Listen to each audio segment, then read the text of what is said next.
தண்ணீர் தணல் போல் எரியும் செந்தணலும் நீர் போல் குளிரும். தண்ணீர் தணல் போல் எரியும் செந்தணலும் நீர் போல் குளிரும். நண்பனும் பகை போல் தெரியும் அது நாட்பட நாட்பட புரியும்.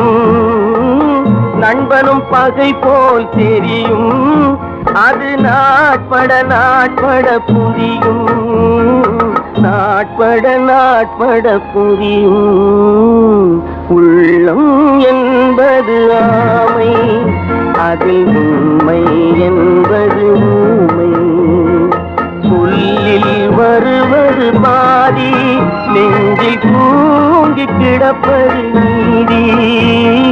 உள்ளம் என்பது ஆமை அதில் உண்மை